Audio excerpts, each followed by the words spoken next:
So, you're an older guy, perhaps in your 40s, 50s, or maybe even 60s. You've experienced the world, created a life, perhaps endured a couple of heartbreaks. Then this young woman appears, full of vitality, energetic, somewhat wild, a bit enigmatic. For whatever reason, she pays you real attention, not merely courteous chit-chat, but genuine focus. Suddenly, whether you acknowledge it or not, you begin feeling vibrant in a manner you haven't for some time. It's complimentary. It's thrilling. And that's precisely when most men begin committing errors they aren't even aware of. You know, something quite particular occurs when an older guy gets attracted to a younger woman. He overlooks that he's already whole. He disregards that all those years, the struggles, the insights, those form his strength. Yet, in that surge of dopamine, he begins adapting. He starts smoothing his sharpness, reducing himself, attempting to blend into her realm rather than remaining firm in his own. That's the point where the dynamic reverses. She ceases viewing a man and begins seeing a fellow striving to impress, striving to seem hip, striving to secure her. Just like that, the appeal vanishes. This isn't a video about criticism, it's about insight. It's about assisting you in maintaining your dignity, your manhood, and your self-respect, unbroken amid temptation, admiration, or even true bonding. We'll discuss what to avoid when around a younger woman and how a stoic guy, a stable guy, a guy fully owning himself, would handle this whole scenario in a different way. These aren't merely tips for dating, they're strategies for life.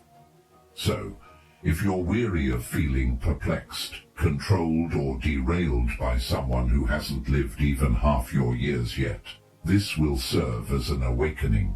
You know you require it. Stay with me, because by the conclusion, you'll recognize precisely where men stumble and how you can elevate by doing less, not more. Number 1. Avoid attempting to match her age. You're not her equal. Among the most frequent errors older men commit when interacting with younger women is attempting to diminish themselves to fit her world, trying to speak like her, clothe like her, or feign understanding her pop culture nods. It often begins from a positive intent, a wish to bond, to connect. But what truly occurs is the exact reverse.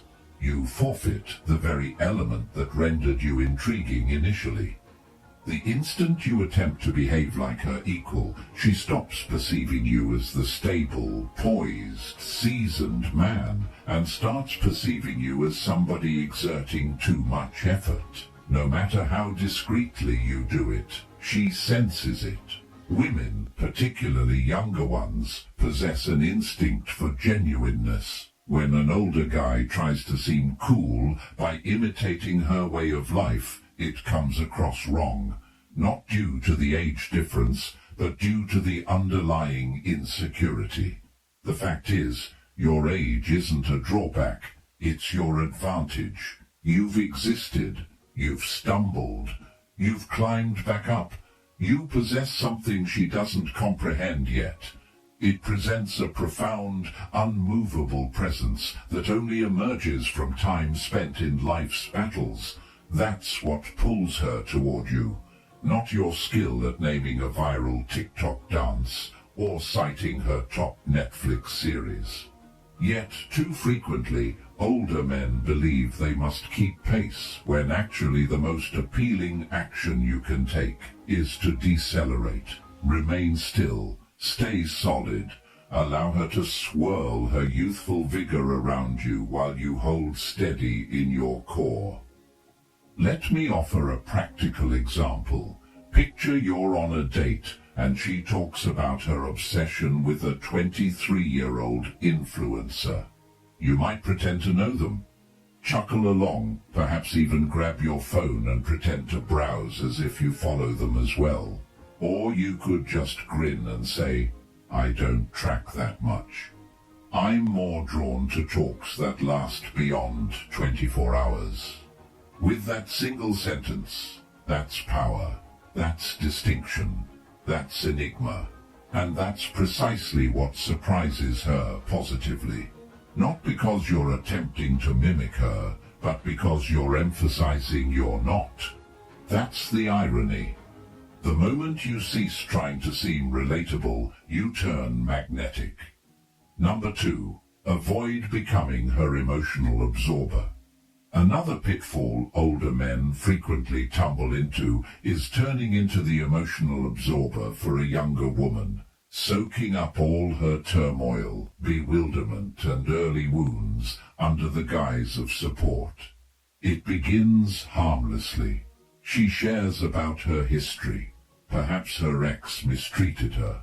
Maybe her parents were absent. Maybe she's improving herself. And since you're older and mature emotionally, you hear her out. You aim to assist. You think perhaps she recognizes something in you absent in boys her age. But gradually, you become her counselor, her emotional disposal site, her late-night call when life overwhelms. Deep inside, you believe this fosters connection. You think if I'm the one who gets her, she'll select me. But truthfully, that's not romantic linking, it's emotional delegation. Younger women especially will often subconsciously draw toward older men for stability. But if you mix up emotional caregiving with appeal, you'll end up in the most exasperating spot. The friend zone masked as closeness. You'll learn about her poor choices, her baffling dates, her mental health downturns, but none will foster respect or longing. Why? Because a stoic man doesn't tangle in drama to feel essential. He offers calm simply by remaining calm. He hears without saving. He provides wisdom without attachment. There's a distinction between being available emotionally and absorbent emotionally. One is rooted, the other is desperate, disguised as kind. Imagine she phones you sobbing about her recent issue. Instead of jumping into repair mode, you simply say, "That seems heavy. I hope you allow yourself room to sort it." That single line signals you're there, but not ensnared.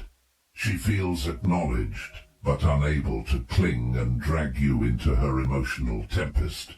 That's Stoicism applied.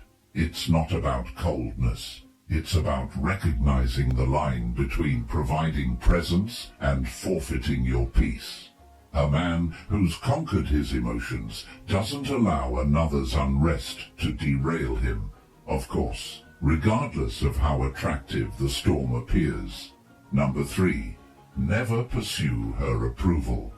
Let's address a mistake that silently destroys the respect balance between an older man and a younger woman: pursuing her approval. It doesn't appear desperate initially. It begins subtly. You praise her once more than warranted. You linger longer for her responses. You relax your standards merely to maintain her interest. You alter your tone. You censor your honesty, all for her endorsement. But here's the reality. The instant you require her approval, she disengages. You're no longer just a man. You turn into a performer. You cease leading and begin pleasing. You're not in your masculine. You're circling her emotional realm like a satellite, yearning for pull. That's not appeal. That's deterioration. And for a younger woman, someone still discovering herself, still probing her identity, this turns into a power contest. Not always deliberately, but intuitively, she detects when your balance is off. When you're flexing instead of standing, and rather than appreciating your adaptability, she begins testing further. Withdraw. Turn distant, just to check if you'll pursue again. You don't earn her respect by being compliant. You earn it by being balanced. Stoicism instructs that a man's worth isn't reliant on others' views of him, but on his self-view. As Marcus Aurelius stated, it never ceases to amaze me. We all love ourselves more than other people, but care more about their opinion than our own. Reverse that. When you stop valuing her approval, you reclaim your strength. Let's make it actionable. You're messaging a younger woman. She responds after 5 hours. You